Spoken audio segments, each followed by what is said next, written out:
Hello guys, ഞാൻ ഇന്ന് പോകുന്നേ ഒരു ഇഫ്താർ കൂടാനാട്ടോ മുംബൈയിലുള്ള ട്വീറ്റ് ഫൗണ്ടേഷൻ എൻജോയിലോട്ട്. ഞാൻ നോക്കുമ്പോൾ ഇന്ന് പ്ലാറ്റ്ഫോം മൊത്തം കാലിയാണ്. ആദ്യമായിട്ടാട്ടോ ഇങ്ങനെ കാലിയായിട്ട് കാണുന്നതിൻ്റെ കാരണം എന്താ പറയുക, ഇന്ന് ഗുഡി പർവയാണ്. എന്ന് വെച്ചാൽ മഹാരാഷ്ട്ര ഫെസ്റ്റിവലാണ്. അതുകൊണ്ട് ഇന്ന് സ്റ്റേഷൻ മൊത്തം കാലിയായിരിക്കും. പിന്നെ ഇങ്ങനെയൊന്നും അല്ല സത്യത്തിൽ മുംബൈ സ്റ്റേഷനൊക്കെ ഭയങ്കര റഷായിരിക്കും. പക്ഷേ ഇന്നത്തെ ആ സ്പെഷ്യൽ ഫെസ്റ്റിവൽ കാരണമാണ് ഇത്രയും തിരക്ക് കുറവ്. ഇപ്പോൾ ട്രെയിൻ വെയിറ്റ് ചെയ്തിരിക്കുകയാണ്. ഇപ്പോൾ എനിക്ക് ഇവിടുന്ന് 3 ട്രെയിൻ പിടിച്ച് പോകണം. അതായത് Thane to Dadar, Dadar to Borivali train പിടിച്ച് ഗോറിഗാവിൽ ഇറങ്ങണം. അപ്പോൾ കുറച്ച് പാടുണ്ട്. 2.5 മണിക്കൂർ അങ്ങോട്ടും ഇങ്ങോട്ടും, ടോട്ടൽ 5 മണിക്കൂർ യാത്രയാണ് ഗൈസ്. അപ്പോൾ നല്ല പാടാണ്. അപ്പോൾ ഇങ്ങനെ സ്റ്റേഷനിൽ ഞാൻ താനേ ഇറങ്ങിയിട്ട് അടുത്ത ട്രെയിൻ പിടിക്കാൻ വേണ്ടി നിൽക്കുക കേട്ടോ. അപ്പോൾ ആ സമയത്താണ് ഞാനൊരു സംഭവം കണ്ടത്. ഇങ്ങനെ ഒരു കട്ട് ഫ്രൂട്ട് ഷോപ്പ് കേട്ടോ. നല്ല വെയിലും ചൂടുള്ള കാലത്ത് ഇതുപോലത്തെ ബിസിനസ് അടിപൊളിയായിരിക്കും. ഇപ്പോഴാണ് ഒരു ആശയം തോന്നിയത്. നല്ല കച്ചവടം കേട്ടോ അവിടെ കണ്ടപ്പോൾ എനിക്ക് തോന്നി. അപ്പോൾ ട്രെയിനിൽ ഇങ്ങനെ കയറി ഇങ്ങനെ യാത്ര ചെയ്യാണ് ഗൈസ്. യാത്രയുടെ സമയത്ത് എനിക്ക് സീറ്റ് കിട്ടാത്തതുകൊണ്ട് ഞാൻ നിൽക്കുകയാണ്. അപ്പോഴാണ് എൻ്റെ താടി വളർന്ന കാര്യം ഞാൻ ഇങ്ങനെ ആലോചിച്ചത്. കാരണം പെരുന്നാളൊക്കെ അല്ലേ വരുന്നത്, ഇതൊക്കെ ഒന്ന് വൃത്തിയാക്കണം എന്നുള്ള കാര്യം എപ്പോഴാണ് ഓർത്തത്. അപ്പോൾ ഞാൻ ദാദറിൽ ഇറങ്ങി കേട്ടോ. ദാദറിൽ ഇറങ്ങിയപ്പോൾ എൻ്റെ പൊന്നു മക്കളെ ഈ തിരക്ക് കണ്ടിട്ട് ഞാൻ ഷോക്കായി. സത്യം പറഞ്ഞാൽ ഷോക്കായിട്ടില്ല, സോറി. കാരണം എന്താ അറിയുമോ, ഇത്രയും തിരക്കൊന്നും അല്ല സത്യം പറഞ്ഞാൽ ഉണ്ടാവുക. ഇന്നത്തെ ഗുഡി പടവ ഫെസ്റ്റിവൽ ഉള്ളതുകൊണ്ടാണ് ഇത്രയും തിരക്ക്. അപ്പോൾ ട്വീറ്റ് ഫൗണ്ടേഷൻ എത്തിയട്ടെ ഗൈസ്. ഇതാണ് നമ്മുടെ NGO ട്വീറ്റ് ഫൗണ്ടേഷൻ. ഞാൻ പറഞ്ഞില്ല, നമ്മുടെ മുംബൈയിലെ ഓർഗനൈസേഷൻ. ഇവിടെ കുറേ ആൾക്കാർ പുറത്തുനിന്നൊക്കെ വന്നിട്ടുണ്ട് കേട്ടോ. അവർ എന്തോ ഒരു ഓർഗനൈസേഷൻ്റെ ഭാഗമാണ്. പിന്നെ കുറേ ബലൂണും കാര്യങ്ങളൊക്കെ സെറ്റാക്കി വെച്ചിട്ടുണ്ട്, അലങ്കരിച്ച് വെച്ചിട്ടുണ്ട്. ഇവിടെ എന്തൊക്കെയോ വേറെ പരിപാടിയും കൂടെ ഉണ്ട് ഇഫ്താറിന് പുറമെ. അപ്പോൾ അതിൻ്റെ ഭാഗമായിട്ടാണ് ഇത് ഇവർ സെറ്റ് ചെയ്ത് വെച്ചിട്ട് കുറേ ആൾക്കാരൊക്കെ വന്ന് ഇരിക്കുന്നുണ്ട് കേട്ടോ. അപ്പോൾ ഇവരൊന്നും ആരാന്നൊന്നും ഞാൻ അറിഞ്ഞിട്ടില്ല, എനിക്കറിയില്ല. പക്ഷെ ഞാൻ ഇവരൊക്കെ പിന്നെ പോയി പരിചയപ്പെട്ടിട്ടുണ്ട് കേട്ടോ. അപ്പോൾ ഞാൻ ഇങ്ങനെ ഈ ഫോണും പിടിച്ച് ഇങ്ങനെ എൻ്റെ ഫേസ് തന്നെ നോക്കിയിരിക്കുകയാണേ. ഇങ്ങനെ നോക്കിയിരിക്കുമ്പോൾ നേരത്തെ പറഞ്ഞ പോലെ ഈ താടി മീശൊക്കെ ഒന്ന് വെട്ടണം അങ്ങനെ ആലോചിച്ചിരിക്കുക. എനിക്ക് സമയം കിട്ടുന്നില്ല, അതാണ് എൻ്റെ അവസ്ഥ. എനിക്കിങ്ങനെ സ്വഭാവമുണ്ട് കേട്ടോ. ഇങ്ങനെ ഇടയ്ക്ക് ഇങ്ങനെ ഫോൺ ഇങ്ങനെ നോക്കിക്കൊണ്ടിരിക്കണം. എൻ്റെ ഫേസ് ഇങ്ങനെ ഫേസിൽ എന്തെങ്കിലും ഉണ്ടോ എന്നൊക്കെ നോക്കുന്ന ഒരു അസുഖമുള്ള ഒരാളാണ് ഞാൻ. അപ്പോൾ അതിങ്ങനെ നോക്കും ഞാൻ, ഇങ്ങനെ ഫേസ് എങ്ങനെയാണെന്നുള്ളത്. നിങ്ങളൊന്ന് വിചാരിക്കണ്ട കേട്ടോ, ഞാൻ എൻ്റെ നോക്കണ്ടിട്ട്.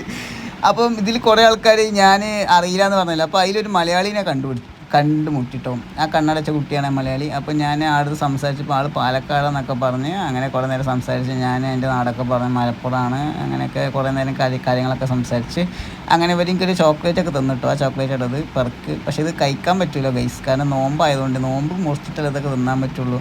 അപ്പോൾ അത് വെയിറ്റ് ചെയ്തിരിക്കുക നോമ്പ് ഇങ്ങനെ കഴിയാൻ വേണ്ടി. പിന്നെ ഇവരെ സ്പീച്ചും കാര്യങ്ങളൊക്കെ നടത്തുന്നുണ്ട്, ഒക്കെ ഹിന്ദിയിലാണ് അധികം. പിന്നെ ഞാൻ പറഞ്ഞ് കുറച്ച് ഇംഗ്ലീഷിലും കൂടെ പറയണേ, കാരണം എനിക്കധികം ഹിന്ദി അധികം ആയിട്ടില്ല, ഫ്ലുവൻ്റ് അല്ല, അതുകൊണ്ട്. അപ്പോൾ എനിക്ക് ചോക്ലേറ്റൊക്കെ തന്ന് ഞാൻ പറഞ്ഞില്ല ഇങ്ങനെ കാത്തിരിക്കണം നോമ്പ് മുറിച്ചാൻ വേണ്ടിയിട്ട്, തിന്നാൻ വേണ്ടിയിട്ട്. പിന്നെ ഓല ഇടയ്ക്ക് ഇങ്ങനെ ചോക്ലേറ്റൊക്കെ തരുന്നുണ്ട് കേട്ടോ. ഓലിങ്ങനെ ഒരു ക്വസ്റ്റ്യനൊക്കെ ചോദിക്കും. ഞാൻ ഇതിന് 2 ഉത്തരമൊക്കെ പറഞ്ഞു. എനിക്ക് 2 ചോക്കോപ്പൈൻ്റെ ചോക്ലേറ്റ് തന്നേ. അതിലൊന്ന് ഞാൻ എൻ്റെ അടുത്തിരിക്കുന്ന കുട്ടിക്ക് കൊടുത്തു. പിന്നെ അതിൽ ആ ബ്ലൂ ചുരിദാറിട്ട കുട്ടീനോട് പറഞ്ഞു ഓക്ക് പിന്നെ അറിയാവുന്നേ. അപ്പോൾ ഞാൻ ചോദിച്ചു ഇങ്ങനെ എനിക്ക് അറിയിച്ചു, നമ്മൾ പണ്ട് എവിടെ കണ്ടിട്ടുണ്ട്. ഞാൻ ആലോചിച്ചിട്ട് എനിക്ക് മനസ്സിലായില്ല കേട്ടോ. പിന്നെ എന്നോട് പറഞ്ഞു ഷൈനെ പണ്ട് നമ്മൾ ടിസ്സിൽ കണ്ടിട്ടുണ്ട്, ഞാൻ അവിടെ വന്നിട്ടുണ്ടായിരുന്നു എന്തോ പരിപാടിക്ക് പറഞ്ഞാൽ. അങ്ങനെയാണ് പിന്നെ എനിക്കത് കത്തിയത്. ഒരു ഫോം വന്നിട്ടുണ്ട് പിന്നെ പൂരിപ്പിക്കാൻ. ഈ ഫോമിൽ ഒരു സർവേ ഫോം ആട്ടോ. നമ്മളെടുത്തിരിക്കണ ചങ്ങായി ഇവന് സത്യം പറഞ്ഞു കഴിഞ്ഞാൽ നല്ല രീതിയിൽ പരീക്ഷ എഴുതുന്ന പോലെ കേട്ടോ ഫോമൊക്കെ ഫില്ല് ചെയ്യണത്. ഞാൻ പറഞ്ഞു അതിൻ്റെ ആവശ്യമൊന്നുമില്ലടാ, 2 മിനിറ്റ് കേസുള്ളതൊക്കെ ഫില്ല് ചെയ്യാൻ, അങ്ങനെ ടിക്കറ്റ് പോയാൽ മതിയായിരുന്നു. പോല് തന്നൊരു ചോക്കോ പൈ കേട്ടത്. ഞാൻ പറഞ്ഞില്ലേ നമ്മൾ ചോദ്യം ചോദിച്ചതിന് ഉത്തരം കറക്റ്റ് അതിന് തന്നാണ്. ഞാൻ സത്യം പറഞ്ഞു കഴിഞ്ഞാൽ എനിക്ക് ഈ ജനറൽ നോളജ് ഒന്നും അറിയില്ല, പക്ഷേ എന്തോ ഭാഗ്യത്തിന് അവർ ചോദിച്ച ചോദ്യങ്ങൾക്കൊക്കെ ഉത്തരം പറയാൻ എനിക്ക് സാധിച്ചു. അപ്പോൾ ഫോമൊക്കെ ഫില്ല് ചെയ്ത് കൊടുത്തു. പിന്നെ ഓരെന്തൊക്കെയോ പരിപാടികൾ നടക്കുന്നുണ്ട് കേട്ടോ. ഓല് ഫുള്ള് ഈ ചോദ്യം ചോദിക്കലും ഇതന്നെ ക്വസ്റ്റ്യൻ ആൻസർ സെക്ഷനാണ്. അപ്പോൾ പരിപാടികളും കാര്യങ്ങളൊക്കെ, പിന്നെ അതിൻ്റെ ഡാൻസും പാട്ടൊക്കെ അവരെന്തൊക്കെ ഓർഗനൈസ് ചെയ്തിട്ടുണ്ട്. ഞാനതൊന്നും കണ്ടില്ല, കാരണം എന്താ പറയുക നമുക്ക് നോമ്പായതുകൊണ്ട്. പിന്നെ ഞാൻ നേരെ നമ്മളെ നോമ്പ് മുറിക്കാൻ വേണ്ടിയിട്ടുള്ള പരിപാടിയിലോട്ട് പോയിട്ടോ. പായൊക്കെ നല്ല പോലെ വിരിച്ചിട്ടുണ്ട്. നമ്മൾ ഇഫ്താറിൻ്റെ ഫുഡാട്ടോ അത്. നമ്മളെ ഫ്രൂട്ട്സും ജ്യൂസും കാര്യങ്ങളൊക്കെ വെച്ചിട്ടുണ്ട്, എല്ലാം സെറ്റാക്കി വെച്ചിട്ടുണ്ട്. അപ്പോൾ അതിലോട്ടുള്ള ഇതാണ്, വെയിറ്റ് ചെയ്തിരിക്കുകയാണ് കേട്ടോ. അങ്ങനെ നമ്മൾ ഇഫ്താറും കാര്യങ്ങളൊക്കെ സെറ്റാക്കി കഴിഞ്ഞ ശേഷം പിന്നെ ഒരു കേക്ക് കട്ടിങ് ഉണ്ട് കേട്ടോ. ഇതെന്ന് പറഞ്ഞാൽ ട്രാൻസ് വിസിബിലിറ്റി ഡേൻ്റെ പ്രമാണിച്ച് അവർ തന്നെ അറേഞ്ച് ചെയ്തൊരു കേക്കാണ്. അപ്പോൾ അവരത് കട്ട് ചെയ്യുകയാണ് ഗൈസ്. നമ്മുടെ ഈ ട്രാൻസ്ജെൻഡർ വിസിബിലിറ്റി ഡേൻ്റെ ഒരു പരിപാടി ഉണ്ട്. എല്ലാ വർഷവും 31-ാം തീയതിയാണ് സംഭവം. അപ്പോൾ അവർ ഒരു ദിവസം മുമ്പ് തന്നെ അത് സെലിബ്രേറ്റ് ചെയ്യും എല്ലാവരും. അപ്പോൾ അതാണ് ഈ കേക്ക് കട്ടിങ് കാര്യങ്ങളൊക്കെ കേട്ടോ. അപ്പോൾ അതൊക്കെ കഴിഞ്ഞിട്ട് പിന്നെ ഈ പരിപാടി ഉണ്ടോ, ഇതെന്താ പറയുക, അവിടെ തന്നെ കൊണ്ടുവന്ന ഒരു ചിത്രം കേട്ടോ, ഒരു മരം. ഇതിൻ്റെ അകത്ത് നമ്മളിങ്ങനെ ഡിസൈൻ ചെയ്യുക. വെറുതെ ഇങ്ങനെ കയ്യിൽ നമ്മൾ കളർ എടുത്ത് ഇങ്ങനെ തേക്കണം. എന്തെങ്കിലും നമുക്ക് ചെയ്യാം, എന്തെങ്കിലും ആർട്ട് എന്തെങ്കിലും ചെയ്യുക. അപ്പോൾ എല്ലാവരും കടന്ന് ഇങ്ങനെ ചെയ്തുകൊണ്ടിരിക്കുകയാണ്. അപ്പോൾ ഞാനൊന്ന് ജസ്റ്റ് എഴുതി പോയിട്ടൊന്ന് ചെയ്തിട്ട്, പക്ഷേ എൻ്റെ കൈ അങ്ങ് വൃത്തികേടായി, കളറൊക്കെ പറ്റിയാണ്ട് ആകെ. സത്യം പറഞ്ഞാൽ ഒരു രസം പറ്റും, ചുമ്മാ ഒരു ആക്ടിവിറ്റി എന്ന് പറയാം, അത്രയേ ഉള്ളൂ. അതിൽ പ്രത്യേകിച്ച് ഒന്നുമില്ല കേട്ടോ. അപ്പോൾ ഇതൊക്കെ കഴിഞ്ഞ് ഞാൻ അവിടെ നിന്ന് ഇറങ്ങാൻ നിൽക്കട്ടെ ഗൈസ്. അങ്ങനെ അവിടെ നിന്ന് ഇറങ്ങി ട്രെയിനിലാണ്. അപ്പോൾ അങ്ങനെ നമ്മൾ തിരിച്ചുള്ള യാത്രയാണ്. ഇനിയുള്ള യാത്ര 2.5 മണിക്കൂറാണ് ഗൈസ്. ഓർക്കാൻ വയ്യ. Hello guys, hi. അപ്പോൾ ഞാനിപ്പോൾ കാണിച്ചതേ ഒരു ഇഫ്താർ പരിപാടിയാണ് കേട്ടോ. മുംബൈയിലുള്ള ഒരു NGO ഉണ്ട്, ട്വീറ്റ് ഫൗണ്ടേഷൻ എന്ന് പറയും. അപ്പോൾ അവിടെ കണ്ടക്ട് ചെയ്തിട്ടുള്ള ഒരു ഇഫ്താർ പരിപാടിയുടെ കുറച്ച് കാര്യങ്ങളാണ് ഞാൻ കാണിച്ചിട്ടുള്ളത്. പിന്നെ കൂടാതെ അവിടെ പുറത്തുനിന്നുള്ള കുറച്ച് സ്റ്റുഡൻസും കാര്യങ്ങളൊക്കെ വന്നിട്ട് അവരുടെ കുറച്ച് ആക്ടിവിറ്റീസും കാര്യങ്ങളൊക്കെ ഉണ്ടായിരുന്നു. അപ്പോൾ അതാണ് ആ നടന്ന സംഭവം. പിന്നെ ട്വീറ്റ് ഫൗണ്ടേഷൻ ചെയ്യുന്ന ഒരുപാട് നല്ല കാര്യങ്ങളുണ്ട്. ഇതൊരു NGO ആണ് കേട്ടോ. അപ്പോൾ അതുകൊണ്ട് തന്നെ ട്രാൻസ്ജെൻഡർ വ്യക്തികൾക്ക് താമസിക്കാനുള്ള ഷെൽട്ടർ ഹോം അവിടെ കൊടുക്കുന്നുണ്ട്. കാരണം വീട് വിട്ടിറങ്ങി വന്ന ആൾക്കാർക്ക് നിൽക്കാൻ സ്ഥലം ഉണ്ടാവില്ല. അപ്പോൾ അവർ കൊടുക്കുന്ന ഒരു സ്പേസ് ആണ് കേട്ടോ. അതുപോലെ തന്നെ ഫുഡ് ആൻഡ് അക്കോമഡേഷൻ, പിന്നെ ജോലി സെറ്റാക്കി കൊടുക്കുന്നുണ്ട്. അപ്പോൾ അവർക്ക് റെസ്യൂമൊക്കെ അയച്ചു കൊടുത്തു കഴിഞ്ഞാൽ അവർ നമുക്ക് നമ്മുടെ ക്വാളിഫിക്കേഷനും നമ്മുടെ സ്കിൽസും അനുസരിച്ച് ജോബൊക്കെ സെറ്റ് ചെയ്ത് തരും. ഏതെങ്കിലും കമ്പനിയിലോ അല്ലെങ്കിൽ മറ്റുള്ള എന്ത് മേഖലയിലായാലും അവർ സെറ്റാക്കി തരും. ഓക്കെ, പഠിക്കാൻ ആവശ്യമായിട്ട് ഇനിയിപ്പോൾ ആർക്കെങ്കിലും പഠനം കംപ്ലീറ്റ് ചെയ്തിട്ടില്ല, അതിന് സഹായം ചെയ്ത് കൊടുക്കുന്നുണ്ട്. ഇനിയിപ്പോൾ തുടർന്ന് പഠിക്കണമെന്നുണ്ടെങ്കിൽ, അതായത് UG PG കോഴ്സുകളൊക്കെ ചെയ്യണമെന്നുണ്ടെങ്കിൽ അതിനുള്ള ഫണ്ട് ഉൾപ്പെടെ അവർ നമുക്ക് തന്ന് സഹായിക്കുന്നുണ്ട്. ഓക്കെ, പിന്നെ ഒരുപാട് സ്കിൽ ഡെവലപ്മെൻറ്റ് കോഴ്സുകൾ, മേക്കപ്പ് ക്ലാസ്സുകൾ, അതുപോലെ തന്നെ സ്റ്റിച്ചിങ് ക്ലാസ്സുകൾ, പിന്നെ അങ്ങനെ ഒരുപാട് കാര്യങ്ങൾ ട്വീറ്റ് ഫൗണ്ടേഷൻ ചെയ്യുന്നുണ്ട്, ഹെൽപ്പ് ചെയ്യുന്നുണ്ട് ട്രാൻസ്ജെൻഡർ കമ്മ്യൂണിറ്റിക്ക് വേണ്ടിയിട്ട് കേട്ടോ.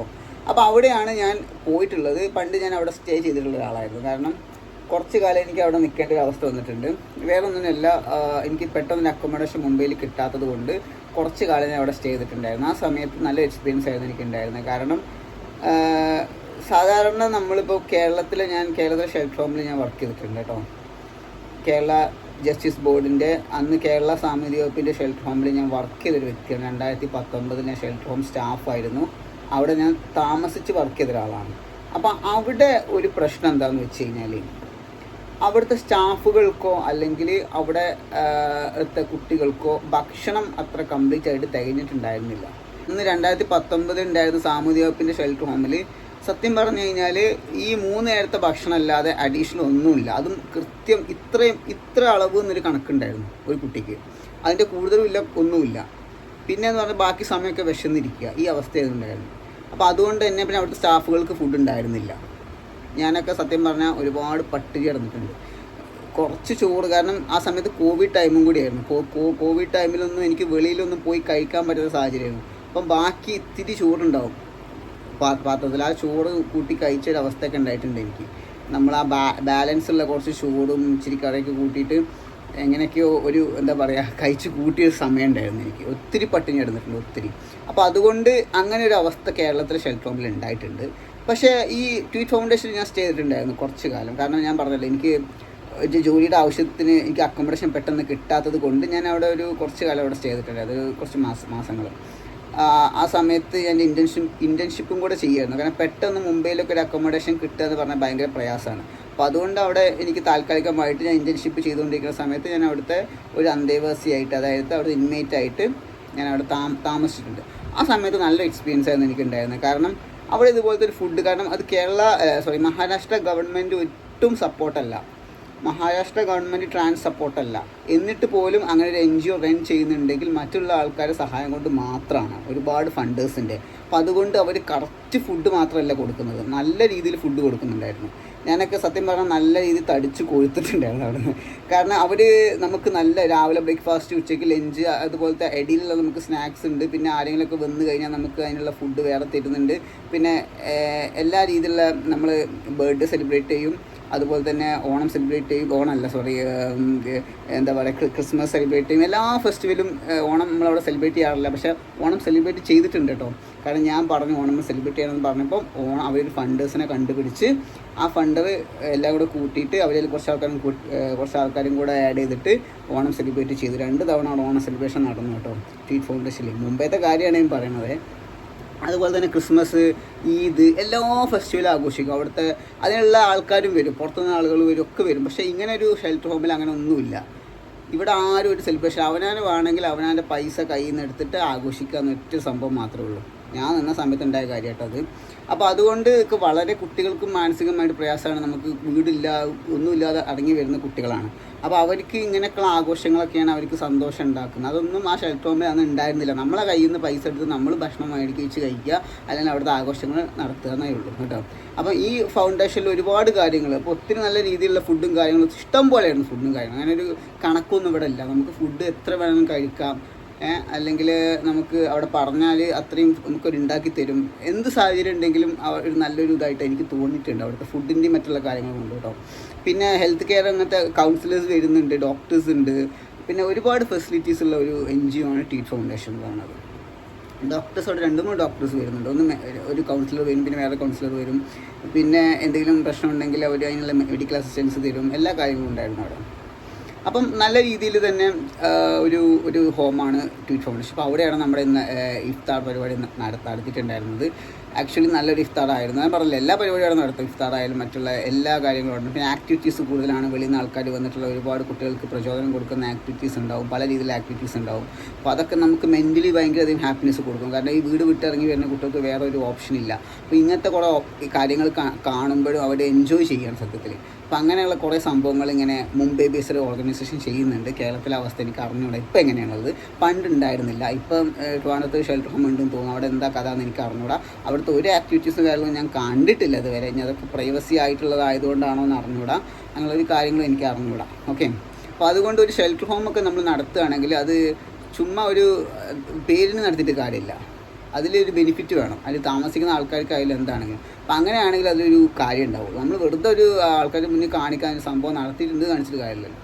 ഓക്കെ, അപ്പോൾ ഇങ്ങനെ കുറേ കാര്യങ്ങൾ ഇവിടെ ചെയ്യുന്നുണ്ട്. അപ്പോൾ ഞങ്ങൾ അവിടെ ആയിരുന്നു നമ്മുടെ ഇഫ്താറും കാര്യങ്ങളൊക്കെ സെലിബ്രേറ്റ് ചെയ്തിട്ടുണ്ടായിരുന്നത്. പിന്നെ എന്താ പറയുക, എന്തായാലും അടിച്ച് പൊളിച്ചു. ഓക്കെ, അപ്പം ഇതൊക്കെ തന്നെ എനിക്ക് പറയാനുള്ളത് ഈ വീഡിയോയിൽ. അപ്പോൾ അതിൻ്റെ കുറച്ച് കാര്യങ്ങളാണ് ഞാൻ ഇപ്പോൾ നേരത്തെ കാണിച്ചു തന്ന വീഡിയോസ്. ഓക്കെ, അപ്പോൾ ഇതൊക്കെ തന്നെ പറയാനുള്ളത്. അപ്പോൾ അടുത്ത വീഡിയോ കാണാം. ബൈ.